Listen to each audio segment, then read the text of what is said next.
Meus amigos, nós prossigamos, depois desse banquete espiritual, dessa mensagem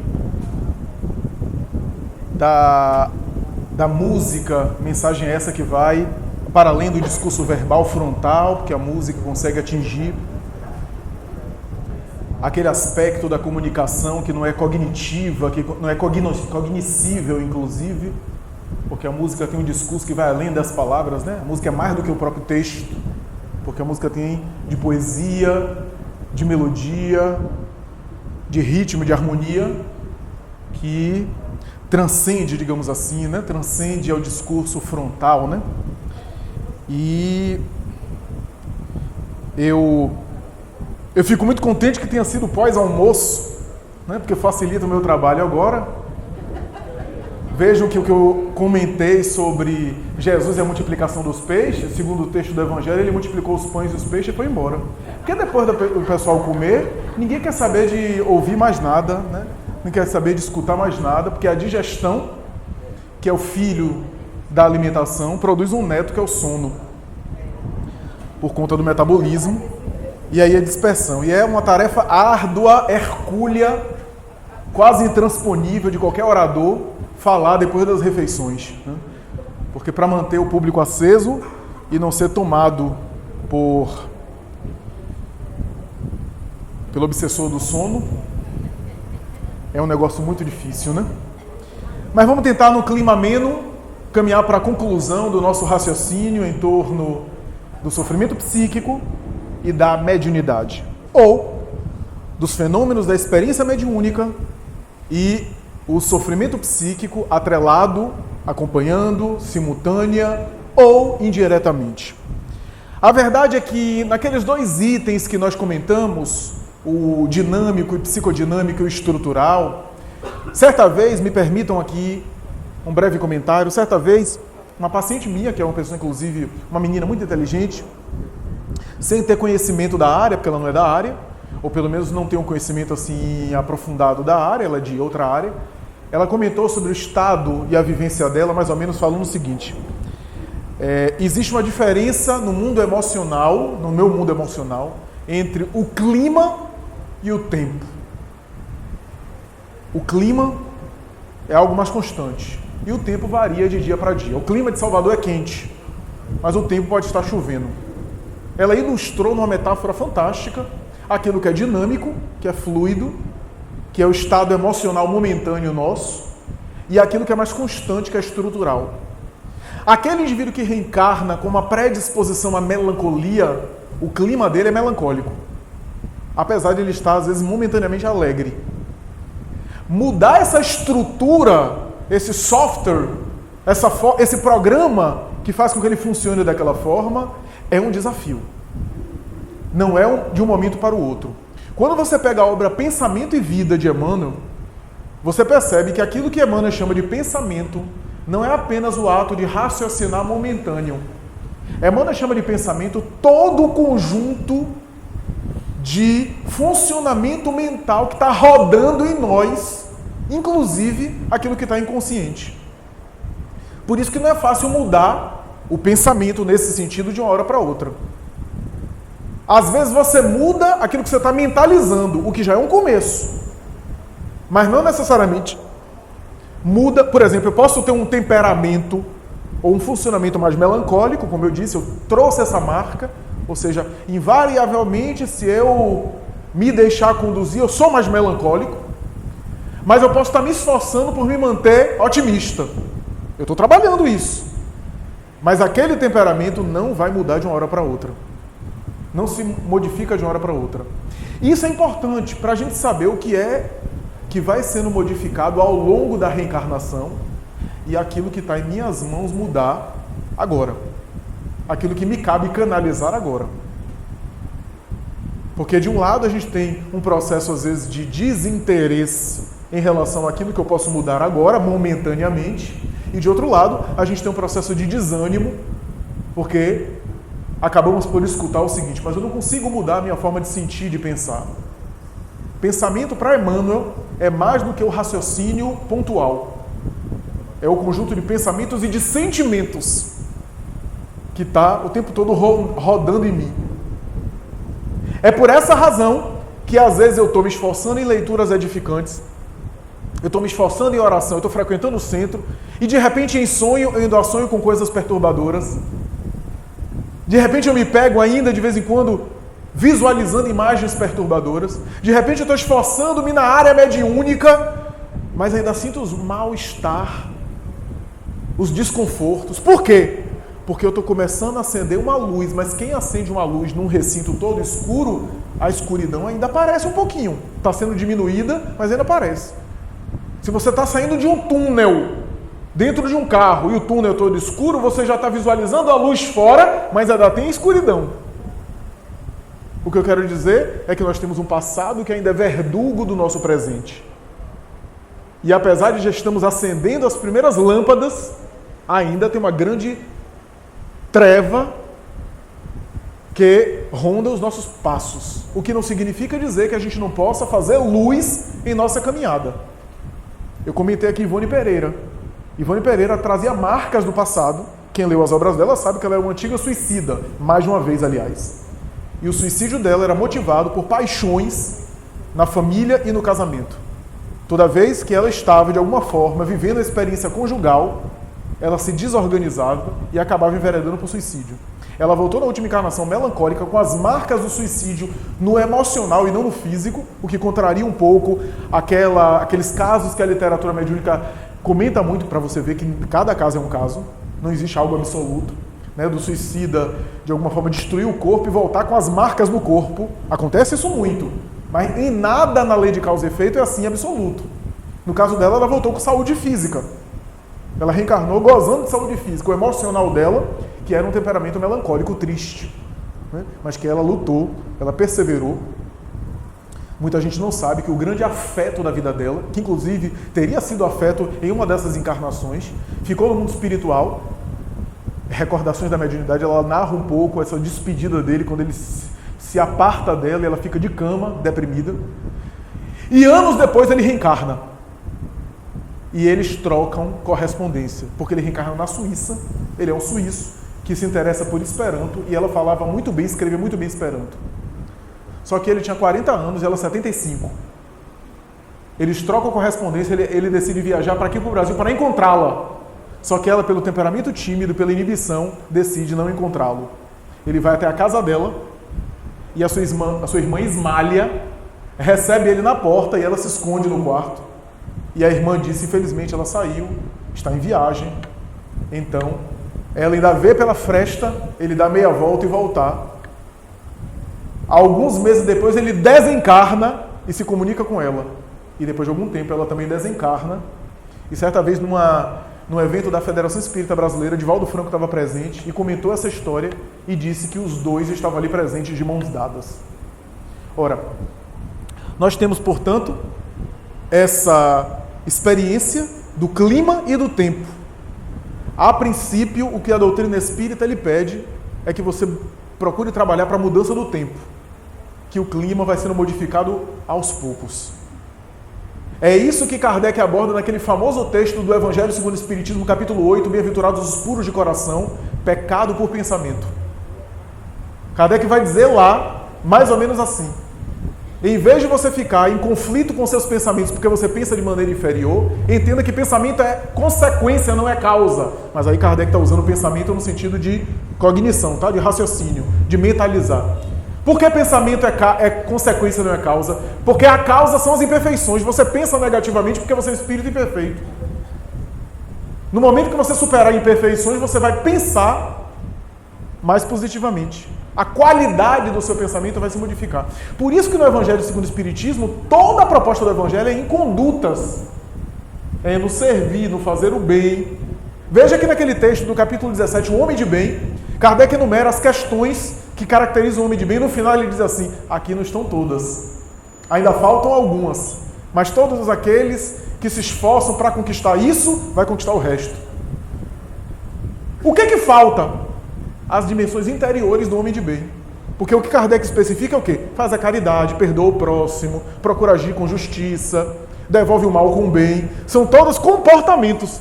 E a dimensão interior? E se o homem de bem faz tudo isso e ainda pensa ruim? Porque uma parte está na conduta, a outra parte está na purificação interna, nos sentimentos, no pensamento. Mas o que o texto está dizendo é o seguinte: se você se esforçar por ter essa conduta moral, lentamente isso vai sendo trabalhado no seu interior, de tal forma que, por isso que ele diz no texto, o pecado por pensamento, né? O homem pensa negativamente porque é imperfeito. Com o tempo, em vez de se comprazer no pensamento negativo, ele já não vai mais se satisfazer no pensamento negativo.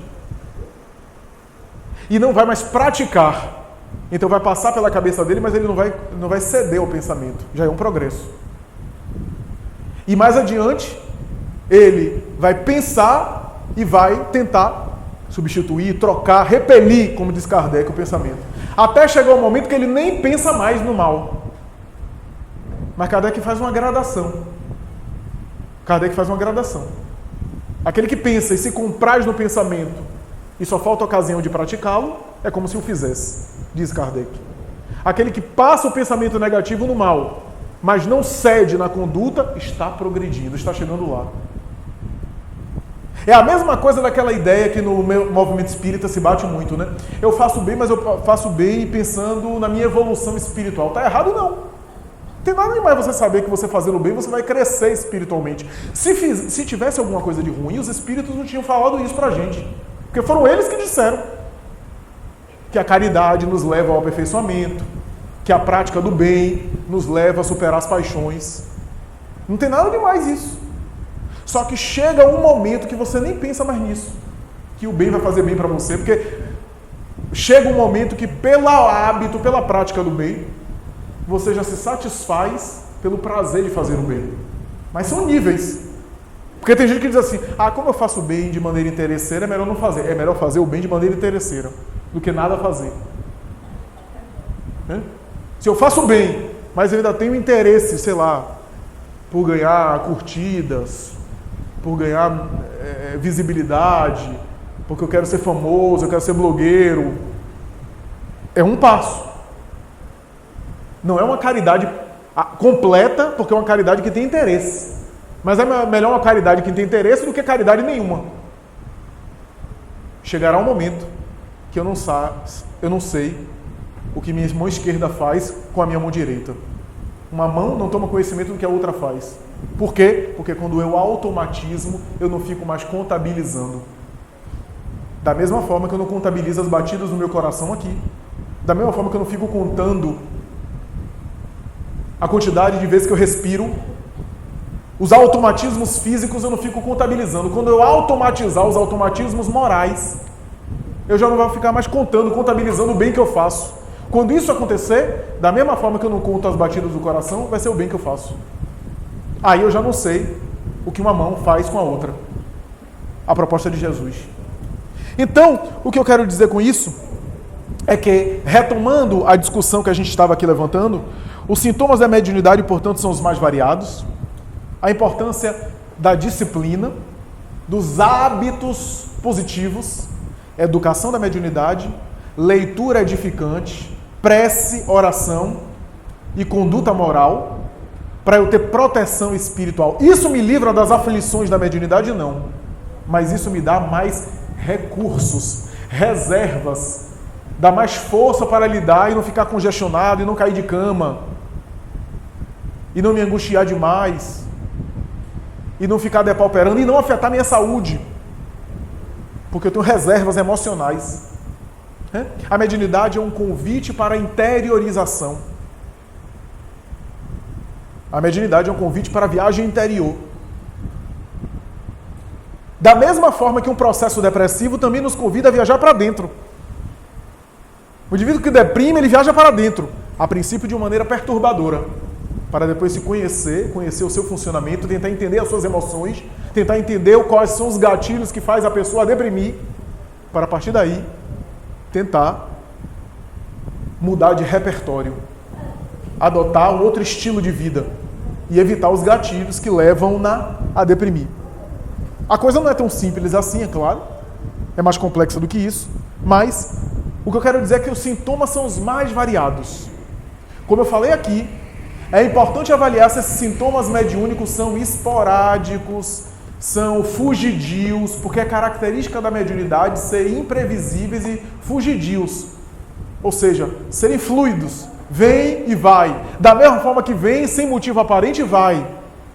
Ainda assim, não é critério absoluto para dizer que é só mediunidade, não é transtorno psíquico.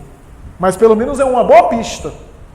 É uma boa pista. E aí, eu vou aprofundar um pouco mais, dando uma outra pista importante, que eu li num livro de Filomeno de Miranda, que eu acho que vale a pena a gente colocar aqui. Antes disso, é interessante notar o seguinte. Alguns autores dividem a mediunidade, eu estou me lembrando aqui principalmente do Coronel Edgar Moon. Edgar Moon tem algumas obras bastante interessantes. Tem outras que são consideradas assim de conteúdo doutrinário, que não comprovado por outros autores, mas isso não importa, foi um intelectual que produziu coisas importantes.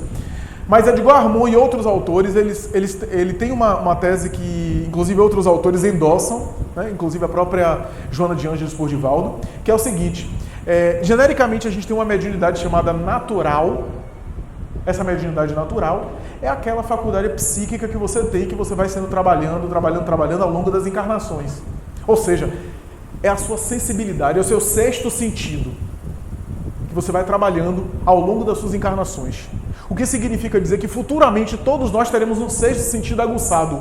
Lembra quando Kardec recebeu dos espíritos superiores que nos mundos avançados a dupla vista, a vista da alma é geral? Todos têm intuição, todos têm clarividência, ou seja, todos têm uma telepatia, uma intuição aguçada. Por quê? Porque é uma capacidade da alma trabalhada ao longo das encarnações, elaborada ao longo das encarnações. André Luiz, em Evolução em Dois Mundos, vai dizer: ao longo de séculos, o homem primitivo treinou essas faculdades, a princípio, no sono. Dormia, saía do corpo apegado ali aos despojos, que estava abarrotado de carne, de vísceras, de excessos, o excesso da alimentação, o excesso de toda sorte, e ficava ligado às sensações materiais. Agora imagine esse descolamento pela emancipação da alma durante o sono ao longo de séculos. E aí de vez em quando desencarna, fica ali preso mesmo aos despojos, volta, reencarna, desencarna, reencarna, ao longo de séculos. Em Evolução em Dois Mundos, André Luiz vai dizendo: ao longo dos tempos isso foi elastecendo e foi liberando mais. E o ser humano foi tendo uma organização e uma disposição perispiritual menos mergulhada e jungida e imbricada na carne. Isso foi facilitando uma liberdade maior do perispírito em relação ao corpo. E o perispírito tem que ter uma liberdade maior para acessar o mundo espiritual e não ficar mergulhado no corpo. O que acontece, por exemplo, com o médium de incorporação, ele para, concentra e ele emancipa um pouco. Todos os fenômenos mediúnicos têm, de alguma forma, a base emancipação. Um certo tipo de emancipação. Porque ele emancipa para captar as informações e aí psicografa, psicofoniza.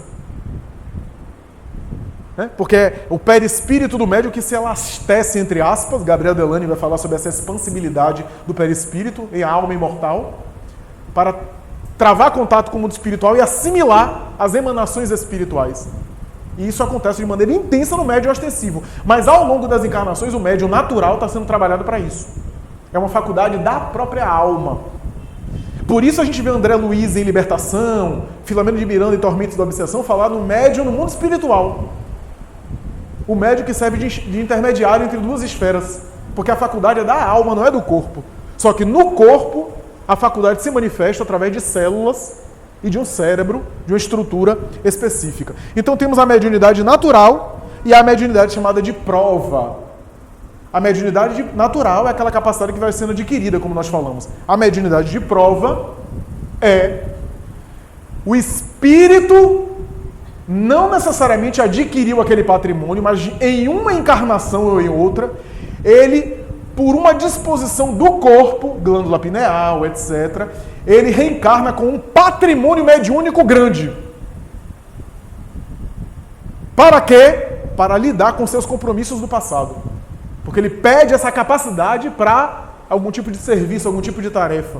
Então vem o médium de cura espetacular, vem um psicógrafo espetacular, vem um médium de efeito físico espetacular. Não necessariamente são espíritos evoluídos.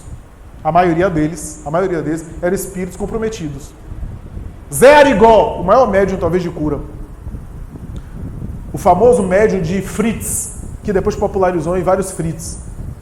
Zé Arigó era enfermeiro da Primeira Guerra Mundial e Fritz era o médico. Ambos fizeram atrocidades. O enfermeiro reencarnou e o médico ficou no além, ambos para recuperar, porque Fritz não era espírito evoluído. Há uma cena engraçada que Fritz está incorporado em Zé Arigó e alguém estava pedindo conselho. E ele disse, olha meu filho, se você quiser gente santa, vá a Uberaba conversar com Chico Xavier, porque comigo é no pau. Porque era espírito que curava, que conhecia de medicina, mas não era evoluído.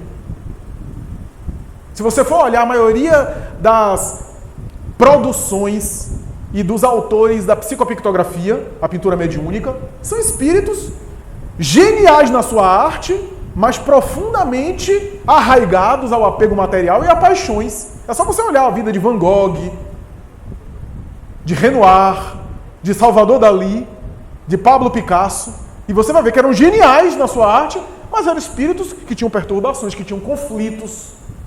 Ficaram, portanto, ainda na atmosfera terrestre, utilizando alguns médiuns para aprimorarem e se prepararem-se mais tarde para reencarnar, trazendo beleza à humanidade, utilizando os médiuns para produzir beleza, mensagens, né, de arte, que é uma forma de eles irem avançando. Então, a maioria dos grandes médiuns ostensivos são médiuns de prova.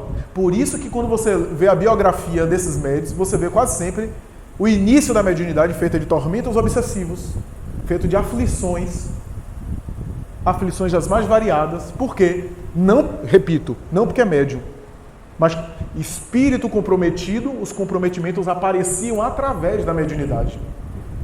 Essa é a história. Essa é a história.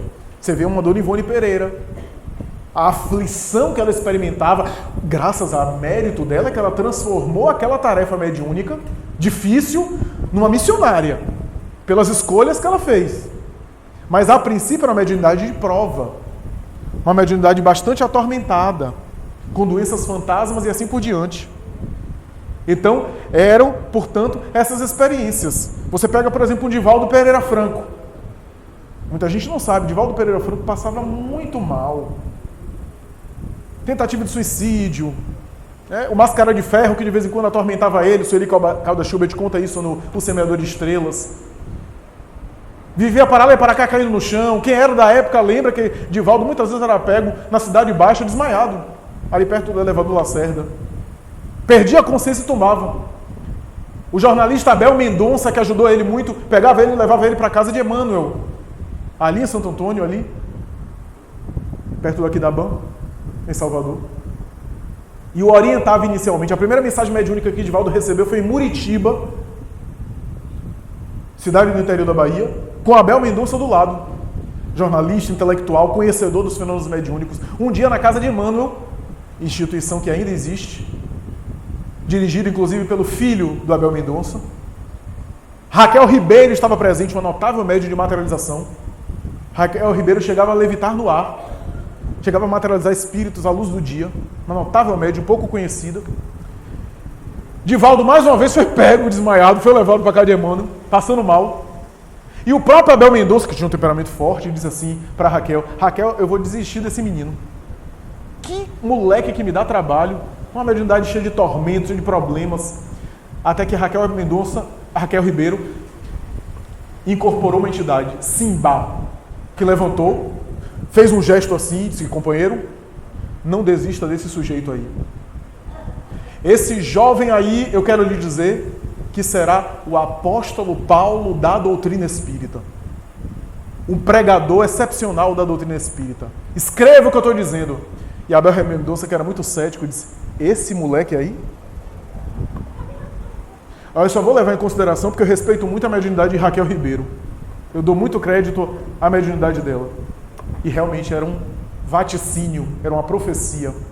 Né? Como aconteceu com o casal Perácio, quando veio aquele menino de 17 anos, Hermínio e Carmen Perácio, em 1900 26, 27 aproximadamente. O menino tinha 17 anos, Francisco Cândido Xavier. E ela, Carme Peralce, pela sua clarividência, vai dizer ao marido Hermínio: eu estou vendo uma chuva de livros caindo na cabeça desse rapaz. Ele será um médium escritor, um médium psicógrafo. Era, portanto, indicações do mundo espiritual a respeito das tarefas. Mas, por exemplo, a mediunidade de Divaldo era feita de tormentos.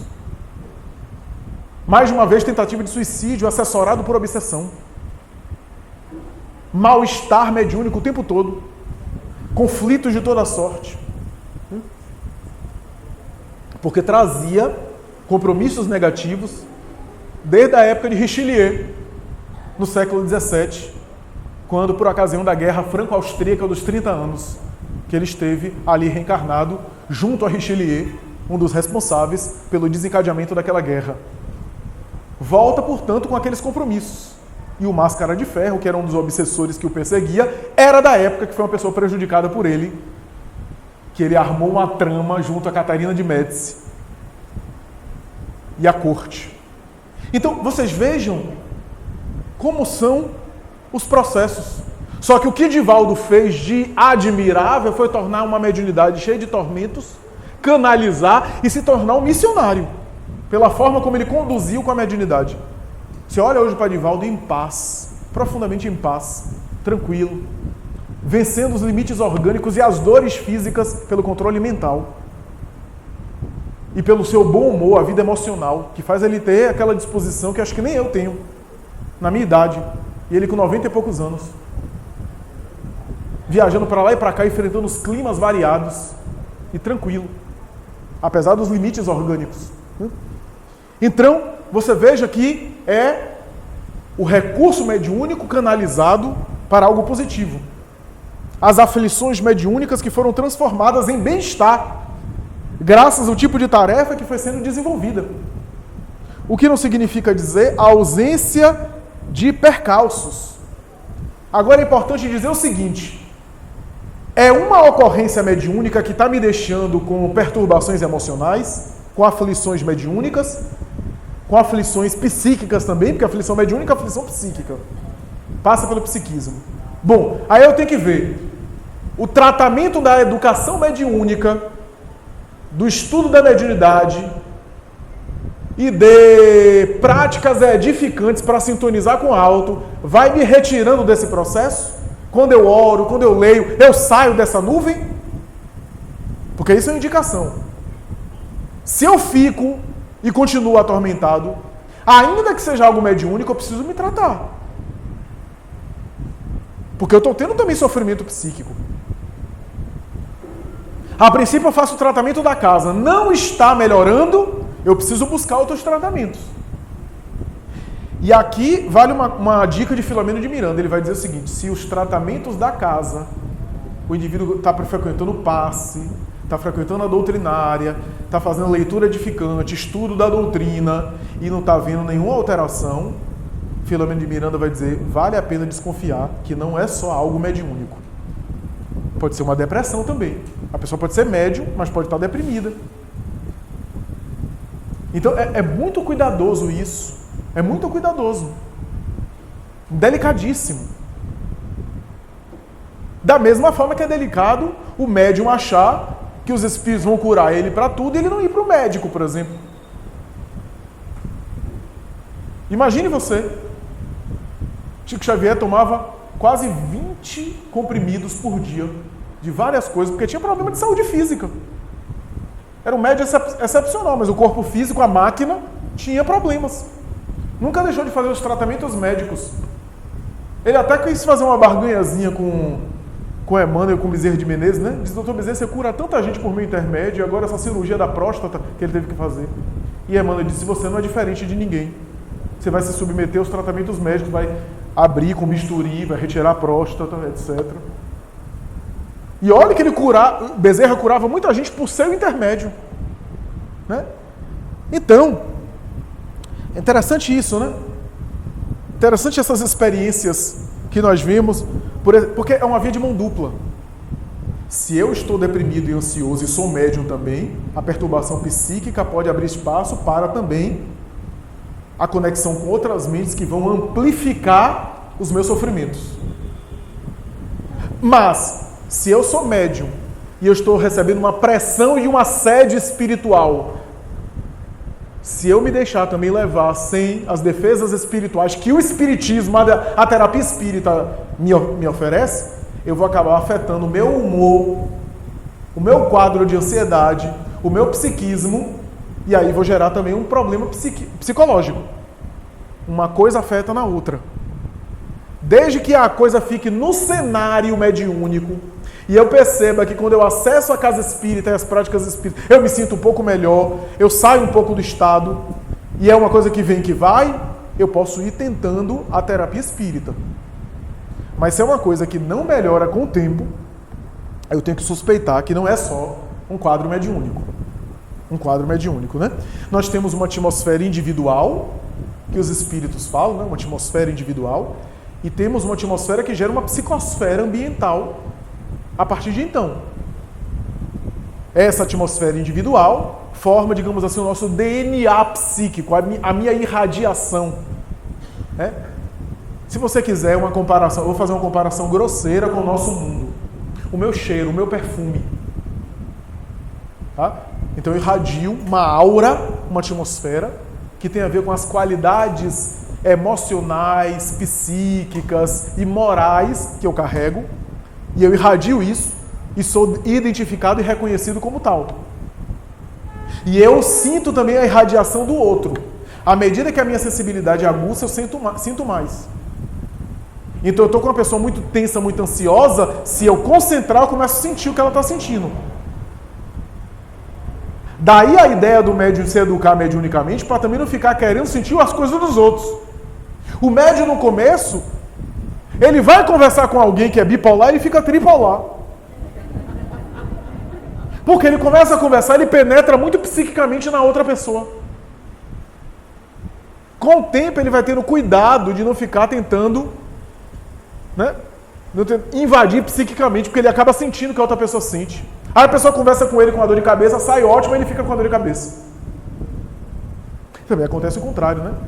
Às vezes a gente está conversando com alguém, a gente orienta a pessoa, acolhe a pessoa, consegue ajudar a pessoa, e a pessoa fica tão grata que ela irradia uma coisa boa que chega na gente também. Também tem esse lado. E a gente sente o bem-estar pela gratidão dela. Eu me lembro de uma história também famosa de Chico, né? Que ele estava indo para o Ministério da Agricultura trabalhar, e uma vizinha sua da janela começou: Chico, vem cá! E ele disse: não posso, estou atrasado. Ele disse: vem cá rapidinho. E ele ficou meio contrafeito, estava atrasado para chegar no trabalho, e a Emmanuel apareceu e disse assim: você está atrasado mesmo? Já está atrasado. Veja o que ela quer. Aí ele foi. Aí a mulher desabafou, pediu um conselho, uma medicação. O Dr. Bezerra, então, deu uma orientação a uma medicação homeopática. E depois ele foi. E ainda ouvi a mulher da porta de casa: Deus lhe abençoe, muito obrigado. E a Amanda disse: agora olhe para trás. Quando olhou, ela estava irradiando assim, ó, a vibração saindo dela, do coração dela, da chakra cardíaco, e atingindo ele. E a Amanda disse: agora imagine se você não atendesse ela, o que é que ia sair daí? É claro que a gente não vai ficar refém dos outros, né? Porque tem gente que irradia qualquer coisa pra gente, ou quer irradiar, porque olha todo mundo assim, né? Tem gente que se magoa com tudo. E se a gente tiver aí recursos para se proteger, a gente não pega. É porque a gente adora essa coisa de superstição, né? Se a gente está passando mal é porque fizeram um trabalho contra a gente. E a gente gosta que as pessoas façam um trabalho contra nós. Gosta de ser enfeitiçado. É uma coisa incrível, né? Não é assim também, porque senão não tem coerência, não tem lógica. Então, você desperta, por exemplo, uma paixão em alguém. A pessoa quer namorar com você, mas você não quer namorar com a pessoa.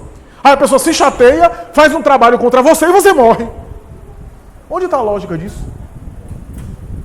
Então as leis de Deus estão nas mãos de uma pessoa tomada por uma paixão? Não tem sentido. Não tem sentido. Agora, o que pode acontecer é que você se autossugestionar por aquilo que a pessoa fez e você entrar na faixa. Aí se você entrar na faixa, aí pega. Não pelo que a pessoa fez, mas por aquilo que você se permitiu. A pessoa irradiava e você entrou na faixa dela. Né? Porque senão a gente está sujeito a qualquer coisa. Sujeito a qualquer ataque. Também não é assim. Né? Nós temos proteção. No livro Obreiros da Vida Eterna tem um caso famoso ali, o caso de Dimas, que narra um processo muito interessante. O livro Obreiros da Vida Eterna de André Luiz são casos de desencarnações relativamente bem-sucedidas, né? Exitosas. E há um momento da obra que me chamou muita atenção. Quando Dimas desencarna, ele experimenta alguma dificuldade de sair, embora o mérito que ele tinha, pelo bem que ele fez, ele experimenta alguma dificuldade de sair do corpo. E é algo penoso para ele ainda sair do corpo. E o mentor explica por quê. Ele foi muito bom, foi uma pessoa generosa, mas não conseguiu controlar totalmente a si mesmo. O domínio de si mesmo. E essa falta de domínio de si mesmo fez com que ele, ao longo dos tempos, atendendo as pessoas e ajudando as pessoas, mas mal alimentado, mal dormido, e essa falta de recursos materiais e de precariedade na área da saúde, que não foi suprida pela sua mente, pela oração e pelo controle de si mesmo, as pessoas chegavam carentes, chegavam depauperadas, e ele não conseguia defesa para ajudá-las sem se imunizar. O que é que acontecia? As pessoas despejavam nele irradiações de carência, de uma série de coisas que ele assimilava. E André Luiz, ou melhor, o Bentor, se não me engano, Jerônimo vai dizer, ele não conseguia ajudar sem se entristecer com cada pessoa que chegava perto dele. E esse entristecimento, essa compaixão, essa piedade excessiva, foi depauperando ele, e isso dificultou ele na libertação do cadáver. Ele tinha mérito pelo bem que ele fez, tinha proteção espiritual no túmulo, os mentores estavam ali para protegê-lo de qualquer ação nefasta, mas podia ser bem melhor se ele tivesse se trabalhado internamente. Ele foi muito bom, mas não controlou a própria emotividade, não conseguiu educar os próprios sentimentos.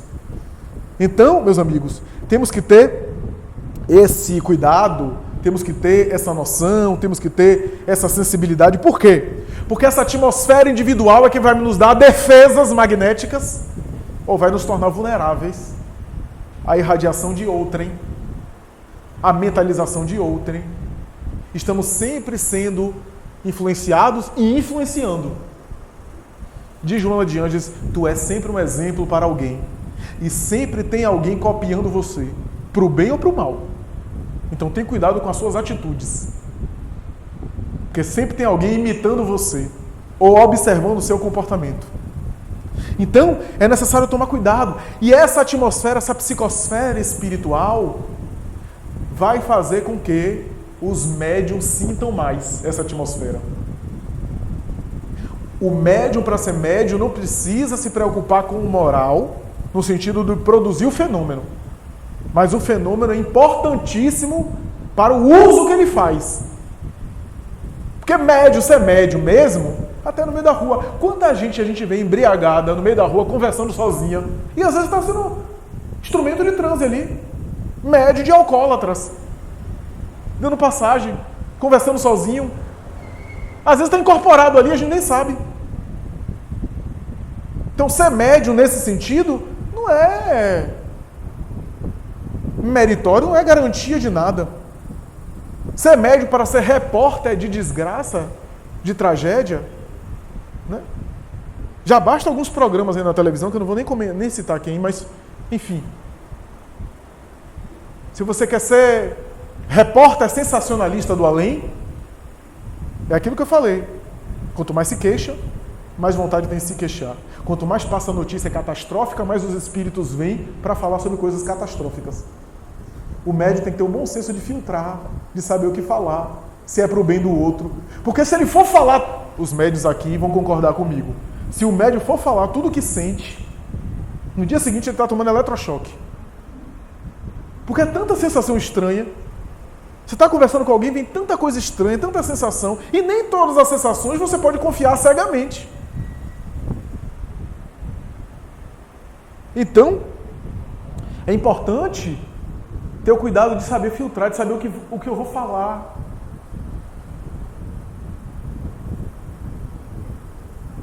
O que eu vou comunicar. O que é que eu vou usar?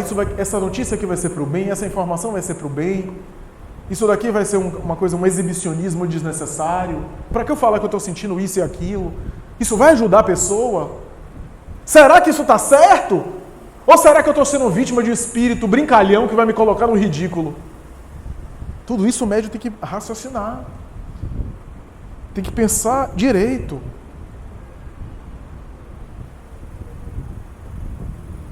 Né? Tem que saber o que falar, até para não gerar embaraços. Minha esposa, por exemplo, é médium, trabalha em reunião mediúnica, conosco já há alguns anos. Nosso amigo Raimundo está aqui, que também nos acompanha em mediúnica há mais de 10 anos.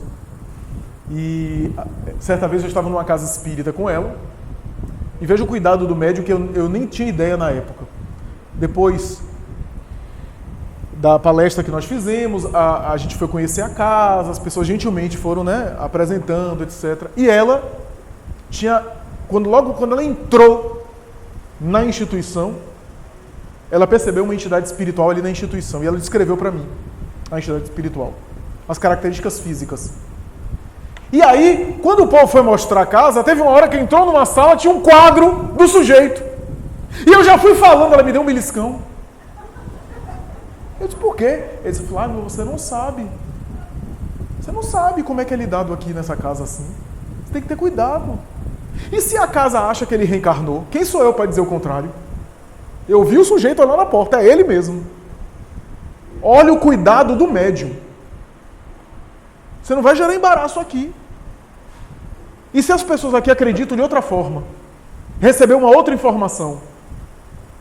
Então é necessário ter muito cuidado.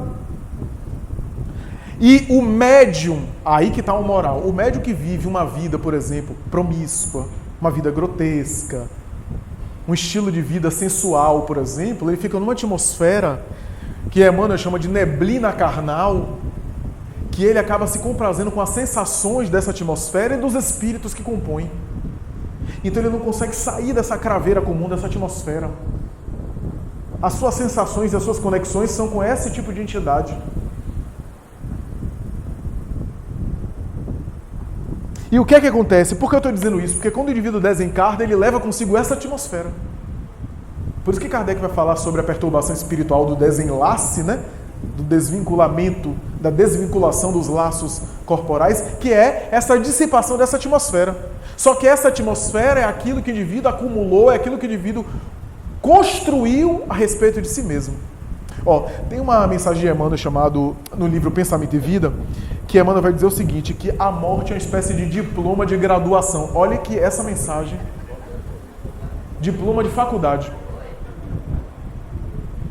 E ele explica por quê. Ele vai dizer o seguinte, quando você escolhe uma carreira, você entra num curso, numa faculdade, sei lá, num curso. Por quê? Porque você escolhe se tornar aquele profissional. A conclusão do curso, simbolizado no diploma, é para chancelar que você se tornou apto para exercer aquela profissão. Emmanuel vai dizer, a morte é um diploma que vai certificar aquilo que você fez de você mesmo. Olha que figura, que imagem interessante. E ele diz mais ou menos isso.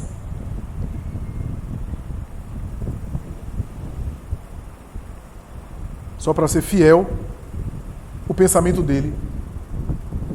É desse modo que ela, a morte, extrai a soma de nosso conteúdo mental, obrigando-nos a viver transitoriamente dentro dele.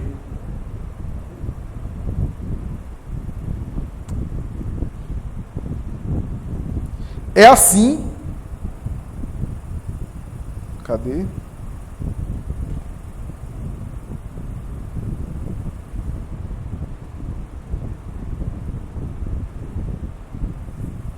É por essa razão que morrer significa penetrar mais profundamente dentro de nós mesmos, no mundo de nós mesmos. Consequentemente, o espírito torna-se aquilo que ele quer e aquilo que construiu de si mesmo. Olha que coisa interessante. Então, a ideia da surpresa é surpresa porque o indivíduo ficou ignorante daquilo que ele próprio preferiu. Porque, em verdade, a desencarnação só intensifica aquilo que ele cultivou dele mesmo. Lei de afinidade. Então, isso é interessante. Quem cultivou paz, tem paz. Quem cultivou perturbação, tem perturbação. Mas por que isso, Flávio? Porque, como eu disse no módulo anterior, o médium vive já sentindo essa realidade mais sutil que vai se completar com a desencarnação. Por isso que o médium tem uma responsabilidade maior. Porque ele sente esse mundo de vibração. Ele sente. Ele tem essas sensações. Ele consegue assimilar uma cota maior de vibrações, tanto positivas quanto negativas, do ambiente pelo qual ele passa.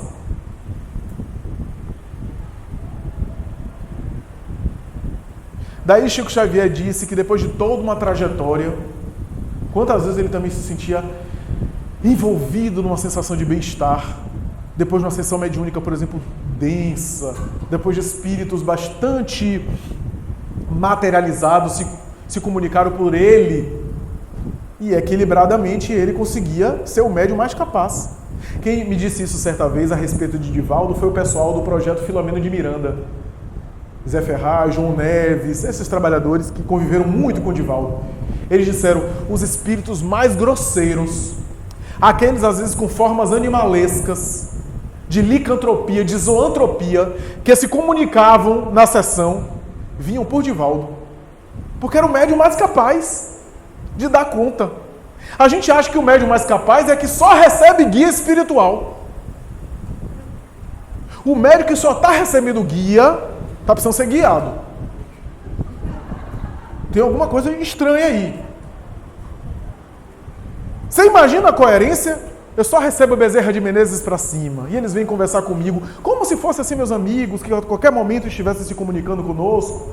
Maria de Nazaré, etc. Para falar coisas comuns que qualquer outra pessoa podia falar. Entidades nobres. Não que essas entidades nobres não possam se comunicar. Podem e se comunicam. Mas esse cuidado, Allan Kardec diz isso no capítulo Dissertações Espíritas de O Livro dos Médiuns. Entidades desse quilate não estão à disposição dos homens a qualquer hora. Se eu, que não sou uma pessoa que não tem importância nenhuma, tenho meus compromissos, imagine essas entidades que não podem ficar nos atendendo a qualquer hora, a qualquer momento, para satisfazer, às vezes, alguns caprichos. Eu, certa vez, meus amigos, viajei para uma cidade do interior e o motorista que me levava era médium, de vez em quando ele dizia, peraí, e jogava o carro no acostamento, peraí que eu vou receber agora. E eu disse, escute, esses seus guias são indisciplinados.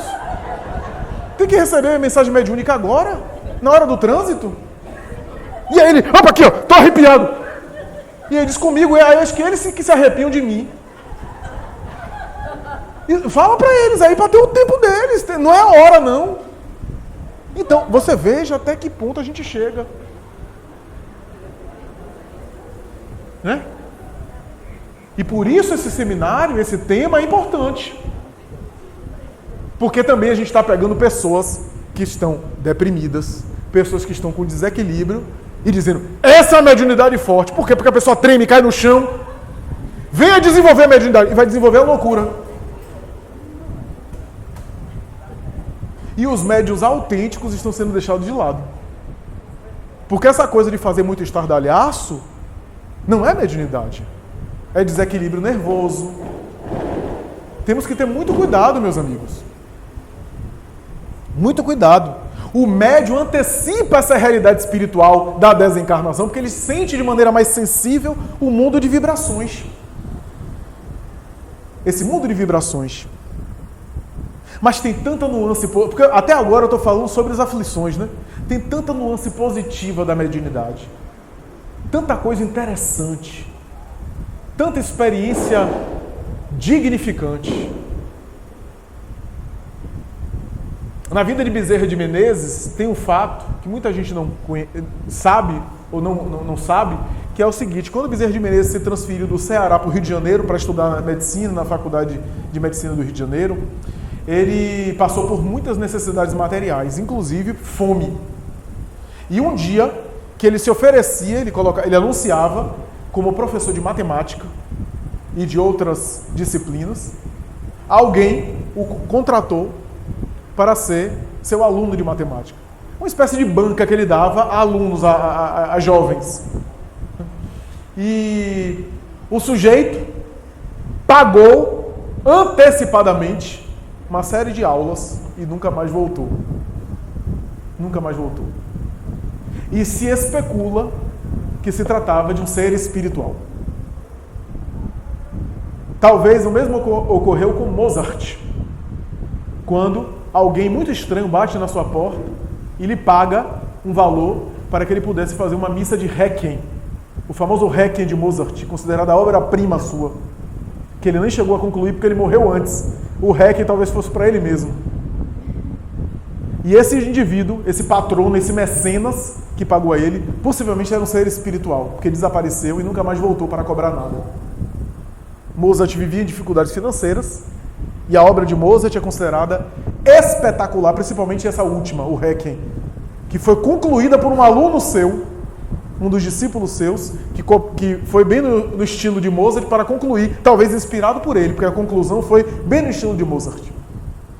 O Requiem de Mozart é uma obra tão espiritual que fala sobre a alma e a passagem da alma para o mundo espiritual, que Hahnemann e outros espíritos se comunicam a Allan Kardec na Revista Espírita e falam sobre o Requiem, dizendo que é uma das músicas mais espiritualizadas que vieram à Terra. O Lacrimosa, por exemplo, né? Que é uma música que pede sobre as almas que estão viajando para a eternidade, para a espiritualidade, para o grande lar. Dentro, claro, daquela linguagem do latim, da missa católica, mas fala sobre as almas dos mortos em oração. Então, o médium tem maior responsabilidade em relação a isso. Quanta coisa de mediunidade, né? Quanta coisa de amizade. Quando a gente vê, por exemplo, esses médiuns, quantas amizades eles cultivaram e que ajudaram ele. Ivone Pereira pegava as páginas de jornal policial, que na época tinha, né? Fulano de tal se suicidou dessa daquela forma. Beltrano matou e depois se suicidou. E ela pegava essa página policial e anotava o nome dessas pessoas necessitadas e orava. E ela disse que, mais uma vez, em momentos de grande angústia, ela recebia a visita deles. Eu sou fulano, você não me conhece, mas sou fulano de tal. Eu quero vir aqui para lhe agradecer e dizer que pode contar comigo. Sou teu amigo aqui no mundo espiritual. E eu lhe ajudarei. Granjeou amigos. Quem não se recorda do caso que Chico Xavier também viveu, um dos casos mais belos, de uma menina que vivia adoentada em cima da cama, Valéria, caso de Valéria.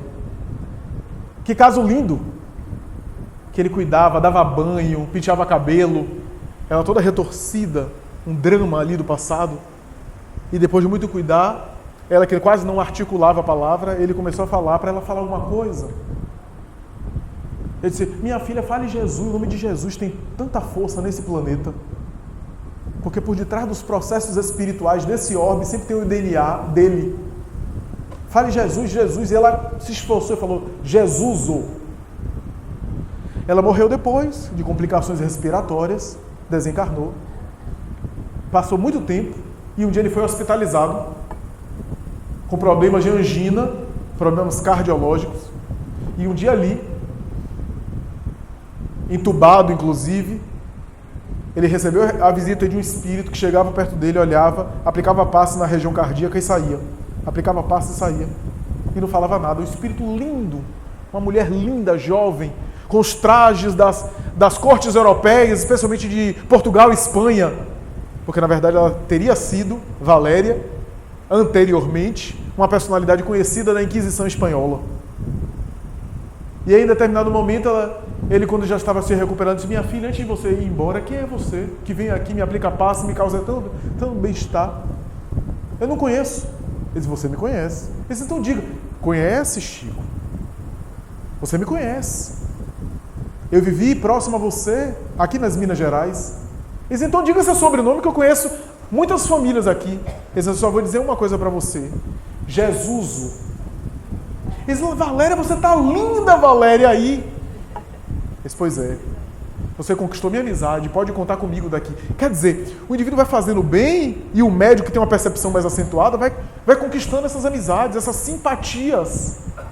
Porque você ajuda o encarnado e aí a mãe do encarnado que está por detrás toma simpatia por você. Rede de relações, ó. Muito melhor que Facebook e Instagram. Olha só. Quem leu Libertação vai ver uma coisa impressionante no livro Libertação. Vai ver o grupo de André Luiz, liderado pelo instrutor Gúbio. Logo no início da obra, eles se preparam para mergulhar em regiões densas da espiritualidade, bem pesada, inferior. André Luiz está até surpreso, porque André Luiz disse assim, eu estava acostumado no umbral. Mas o umbral que eu passei, que é uma expressão de André Luiz própria, né? Não vamos pegar ao pé da letra a expressão umbral, porque é uma nomenclatura dele. Mas são regiões do mundo espiritual. E a região que ele designou por umbral é uma região de espíritos que não sabiam que desencarnaram, estavam sofrendo pelo apego à matéria, até que se libertaram da experiência aí, do vínculo material, se deram conta de desencarnaram. Mas as regiões que ele iria para o plano espiritual, essa região que eles iriam com Gúbio, é uma região muito mais densa de espíritos que se acompliciaram com o crime, que cultivaram o crime, os vícios, que estiveram em organizações criminosas e ao desencarnar deram continuidade. Ou seja, verdadeiras organizações criminosas no além. Por que não? Por que não? Porque não há ambientes desorganizados no além. Se você quer ter uma ideia desses ambientes, visite uma Cracolândia, aqui no Brasil, e você tem uma ideia de como é. O crime organizado, etc. André Luiz ficou assim, apreensivo.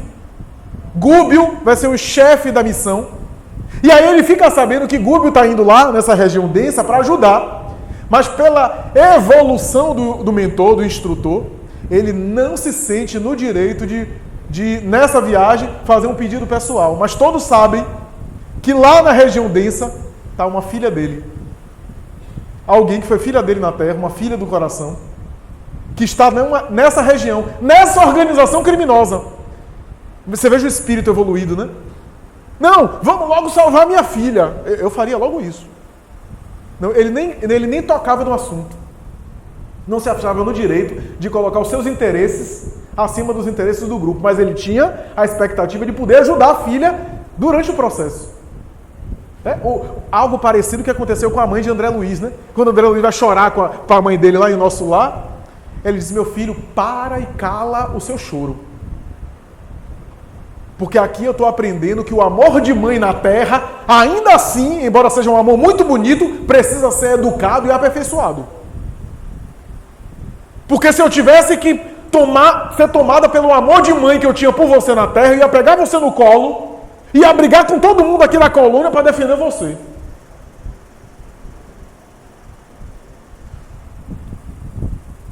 Tá, deixa eu só acabar. No entanto, diz a mãe de André Luiz para ele, você não é o único filho que sente saudade da mãe. E eu não sou a única mãe que sente falta do filho. Aqui a gente aprende que o amor é ainda mais profundo. Que eu tenho muito carinho por você, que eu sinto falta da sua companhia, porque eles estavam em dimensões diferentes, mas eu não posso colocar essas coisas na frente. Olha só a compreensão desse espírito. Aí Gúbio, a mesma coisa, ficava calado. Só que aí, antes de eles irem à Terra, chega um espírito mais evoluído do que Gúbio, Matilde. Se materializa na frente dele e diz assim, Gúbio, meu filho, eu quero lhe pedir um favor. Quando ela fala isso, Gúbio se ajoelha e diz assim, pede na hora que eu atendo. Porque a gratidão que eu tenho por você, os séculos não conseguem pagar. Aí todo mundo fica assim, já querendo saber o que foi que houve, para ele ter tanta gratidão por ela, por esse espírito, mas eles não dizem, né? Matilde, peça o que você quiser, que eu vou fazer tudo com maior alegria. Ela diz, meu filho, Gregório, está há séculos líder da organização criminosa que eu sei que você está indo. E eu quero sua ajuda, porque eu anseio resgatar ele. Gregório se viciou no poder no mundo e chegou no além e continuou no poder. Séculos e séculos Séculos. Olha o amor dela. Séculos eu acompanho. Olha que coisa. Nos últimos 50 anos, eu tenho notado ele mudar um pouco. Ficar menos endurecido. Quando eu olhei isso, eu fiquei pensando, e tem gente que quer que o marido mude logo. Não, trabalhe agora para daqui a 300 anos ele estiver melhor. A ideia é essa. O filho, a filha, a esposa, sei lá. Nos últimos 50 anos, eu tenho sentido ele com um certo arrependimento, um vazio. Eu acho que logo, logo ele vai estar em condição de receber minha visita e se emocionar. Olha a capacidade desse espírito. Porque não adianta nada ela apresentar ele endurecido. Ele ia ser indiferente. O tempo, as entidades nobres, né, vê essa região desorganizada, o sofrimento, mas sabe que há uma razão de ser. E que o mal se cansa do próprio mal. Se satura do mal. Nos últimos 50 anos eu tenho notado ele diferente. E quando eu me aproximo dele, eu percebo no seu mundo mental algum tipo de arrependimento. Eu quero que você vá lá.